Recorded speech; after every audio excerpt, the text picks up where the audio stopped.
What's going on, everyone? It's your boy Five Stars, and today I want to talk about something a little bit more personal to me, and I want to share a story with all of you about how I overcame my problem with drinking, and not just having a drink every now and then or when you go out with your friends, but I'm talking about you buy hard liquor or you buy actual like a 12 pack of beer and you just sit down and you kill it all in one night.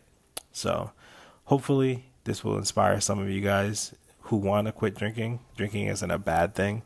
Um, my new outlook is as long as you do it in moderation, everything's okay, just about. So hopefully I can, shed some light and show some of you guys the way.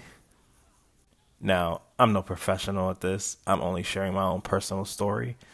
So what I've had to do first is acknowledge that I did have a drinking problem. So I talked to my wife. It was putting a lot of stress on our marriage. And not to say that our marriage is ever going to fail, but there were a lot of times where, I would be shit-faced drunk and you just can't function that way.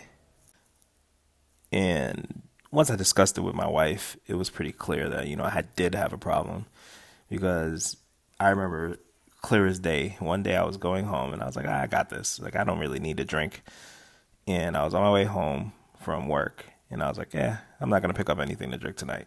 And literally went out of my way, even after telling myself that, and bought a 4 pack of malt liquor. So my preferred drink at the time was Steel Reserve. And what I did is I went from drinking vodka, Hennessy and all the hard drinks, what I call hard drinks, to drinking, malt liquor. Once I got off the malt liquor, I went over to Bud Light because that was a much lighter, much less powerful, much less potent alcohol. So I was still getting my little buzz, but I definitely wasn't getting as drunk as I used to. And that was the beginning of what I called my recovery stage. So the first time I stopped drinking, I stopped for almost an entire month. I was working out 2, 3 times a week, which was a big stretch from coming home, cracking some beers, playing my games, passing out, waking up, going to work, coming home, cracking some beers, playing my games, passing out, waking up, going to work again. Um, so I felt pretty good about that. It was almost a whole month. And what happened is I ended up relapsing when I went out with my friends. Now, I'm not going to sit here and say that because of my friends, I ended up relapsing because at the end of the day, I'm a grown ass man. I made my own decision to get the drinks and I drank them. So, what I will say about the situation is I should have planned more accordingly. And if I was going to hang out with my friends, maybe meet them somewhere at a baseball game, something where it's just not a bar setting where there's nothing to do but drink and talk. You know what I mean? So, you have to be cognizant of the situations you put yourself into if you plan on succeeding on this road to recovery. And I don't, like a lot of times, I even went to AA one time.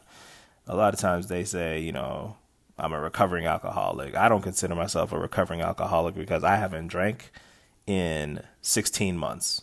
So I would say I'm pretty much recovered. Like if you have a cold, you don't forever say, I'm recovering from this cold.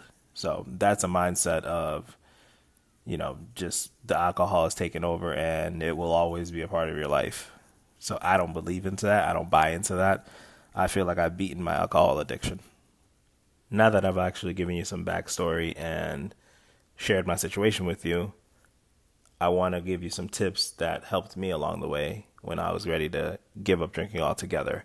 I have an addictive personality, so if you're out there and you also have an addictive personality, then you already know you can't really scale it back to drinking in moderation because your mind just doesn't work that way. Like you already know one drink isn't enough. Like you're going to have one and then next time you'll have two and then next time you'll have five and next thing you know, you've relapsed again. So for me, I'm okay with it. Like I don't need to drink anymore. When I go out nowadays, one of the tips that I have for you is have something to drink. So what I do is I get a soda.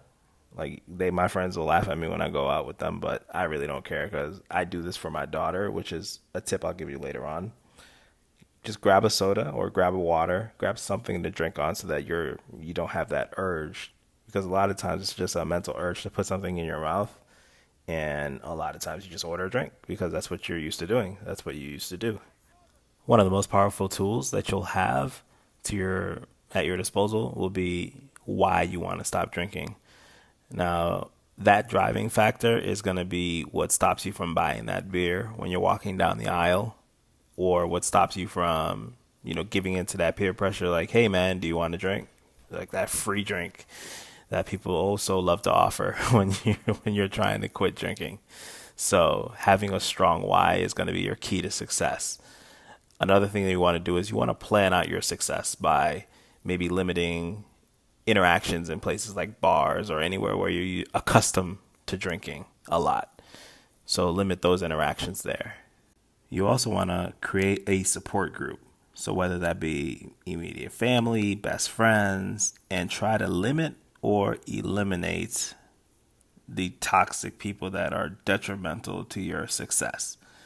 Not for good, just until you get on your feet, and then you can determine whether or not you even want a relation with that person still. Because if you feel like your life is way better and you haven't been interacting with them, well, guess what, buddy?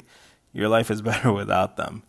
So I'm not saying cut out all your friends, but you got to decide which friends are going to be detrimental to your success and which ones are going to actually help you succeed. And I think this is a good point to end the video because I don't want it to be too long.